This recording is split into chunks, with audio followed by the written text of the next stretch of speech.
For those of you who don't know, lately I've been frequently bullied by a floating skull from out of space called Mortius, who claims to be in love with me. He keeps forcing me to review films of his choice. After I said I didn't like Frozen, Mortius angrily sent me far away from home, and I've been on an adventure to find somewhere new to live ever since. Along the way I've met a pirate, a giant, and even a magical forest spirit. Where will my journey take me in this episode? Keep watching to find out.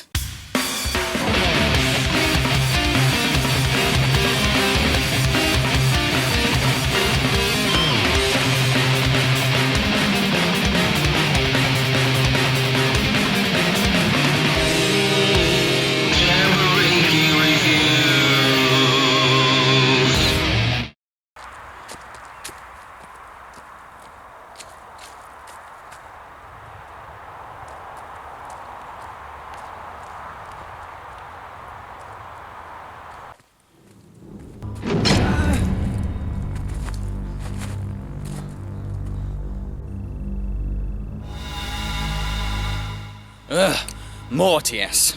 Why am I not surprised that it's you behind this? I have another film review request, Jambareeqi. Again? Don't you have a hobby? For this episode, you will review Hoodwinked 2, Hood vs. Evil. Okay, fine, but after I've done this review, you've got to let me out of this cage.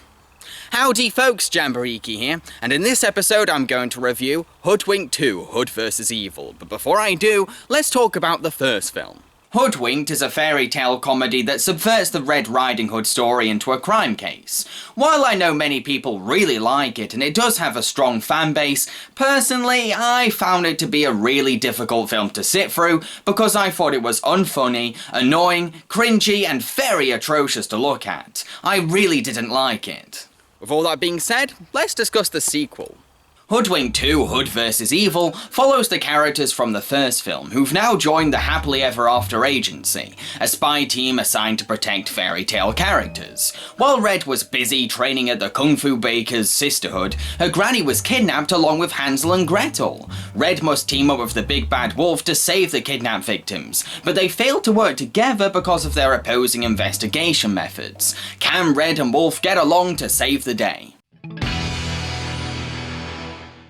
This movie is so annoying! It's such an obnoxious film to sit through. This is mainly because characters never shut up. They have the worst case of verbal diarrhea I have ever heard in a movie. The characters constantly try to find excuses to talk and talk and talk and talk and talk and talk and talk and talk and talk. It's as if we're watching an adaptation of the first draft of the script. It's like the filmmakers were so terrified of boring the audience and so desperate for laughs that they just kept typing and typing without any proofreading afterwards. What also makes the film difficult to get through is watching Big Bad Wolf and Red argue with each other non-stop. The movie is trying to do a mismatched buddy cop shtick and it really doesn't work because there's no charm or wit to the characters' relationship. It's just scene after scene of them bickering and snapping at each other. It's not a comical pairing, it's just irritating. Also, much like the first film, this sequel is painfully unfunny.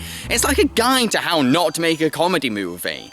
There's so many problems with the jokes, I don't know where to begin. Each gag has little to no build-up, lazy execution, and predictable punchlines. Nearly every joke is, oh, a fairy tale character is a good fighter, ah! It gets old fast. The references to popular culture are cheesy and cringy because they make the film seem like it's trying too hard to be hip. Plus, the film's running joke of having a character be constantly injured isn't funny at all, simply because he never reacts in pain. There's no effort, no planning, and no sense of timing. The comedy in this movie consistently falls flat, and it's a miserable torture to sit through every joke. I'm going to give 0 points to the content of this film. Red is rational and good at fighting, that's about it. The film has ideas for what her character arc can be, but can't seem to pick one. It's like the writers didn't know what to do with her, so her characterization ends up becoming muddled and boring. The Big Bad Wolf has the biggest case of verbal diarrhea in the film. He's always trying to talk and talk and talk in a desperate bid for laughs, but this just makes him difficult to like because he won't shut the fuck up! Granny may be the cliche joke of, oh, she's an old lady who acts cool and kicks ass, but she does actually have some badass moments this time round, and she does showcase a laid-back, likeable personality. She's chilled, confident, and caring to others. I definitely prefer her in this movie more than the first. Then there's Hansel and Gretel, who do have a twist to their characters revealed later on, which I didn't expect, but I also didn't believe either. The twist just happens for the sake of it, a cheap excuse to shock audiences that lacks the depth and weight to back it up. I'm going to give 1 point to the characters. The animation in this movie is a lot easier to look at compared to the grotesquely hideous mess showcased in the first film, but it's not a huge improvement. Sure, the characters are more emotive and expressive, but there's no sense of timing, weight, or gravity. The animators just prod the characters with disinterest, resulting in generic, lackluster CGI acting and clumsy physics. The animation also gets way too frantic at times too, as it desperately tries to force laughs from the audience by making the characters squirm, jiggle, fidget, and overact constantly. I'm going to give 0 points to the animation. Hayden Panettiere voices Red, and she puts on a very generic performance. You could easily replace her with anyone else and you wouldn't notice. She tries, but it's nothing to write home about. Sorry, I should take this. Hello? Red, it's Nicky. Nikki? What is it? I'm afraid I have some very bad news. It's about your grandmother.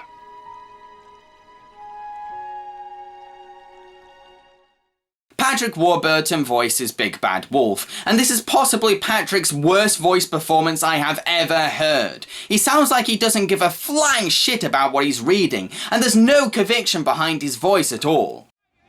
Big City is home to great shopping, dining, and 2 professional sports teams, the Golden Geese of the National Enchantment League and what was formerly the Denver Nuggets. What are you doing? Reading about the Big Bird in case we get a chance to sightsee. We're not here to sightsee. We're here to find Granny. Fine, but you're missing out on a chance to visit the Old Mother Hubbard Museum. Largest collection of empty cupboards in the world, which is weird. Glenn Close does an okay job sounding like a sweet old lady with a badass streak. She's good, nothing remarkable, but certainly decent. Alpha Leader here, confirmed Mother Goose. Rescue team standing by. Looks like Red's a no-show, again. Wolf, we talked about this. Red's on assignment. Bill Hader and Amy Poehler voice Hansel and Gretel. They are definitely the best voice performers in the film. They are clearly having lots of fun hamming up their silly German accents with delightful glee. This totally results in the most interesting sounding performances. Don't worry, kids, I'm here to rescue you. Yeah, me, I got the good guys. They were all hiding outside. Little squirrel, I am Hansel. Yeah, and I am Gretel. You must hurry. The witch will soon return. Yeah, she will eat us all for supper. She says chicken tastes just like children.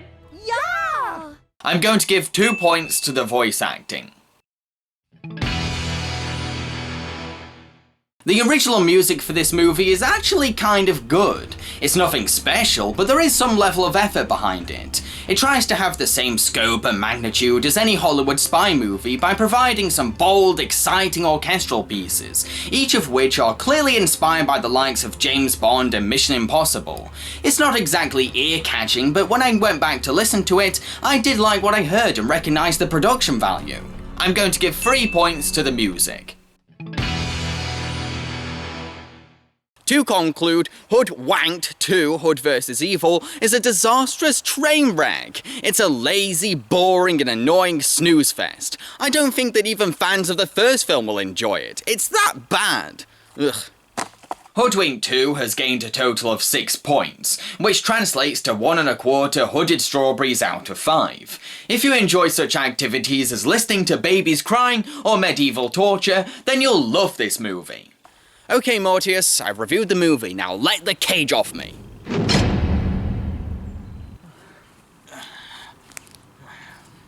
Now, Jambareeqi, my love, I have another film for you to review. What? No. If you don't review this movie, I will cut off your tongue and you'll never be able to review again! I'm not letting you push me about anymore, Mortius. Enough is enough. You're being a bully!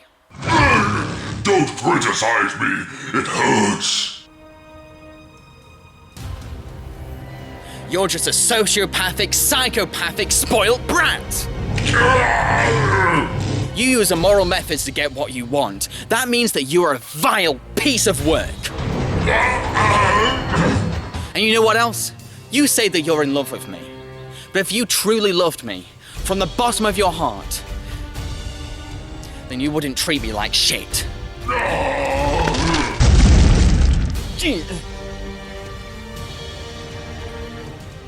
Huh. He's gone. Mortius is gone. I'm free! Oh, wow. Well, that's the end of Season 10, folks. I hope you enjoyed it. When I return in Season 11, I'm going to celebrate the month of Halloween with a review of Coraline. Yes. Now, I'm gonna have to still find a home. I'm sure I'll find a house by the time I come back in Season 11. Cheerio, folks.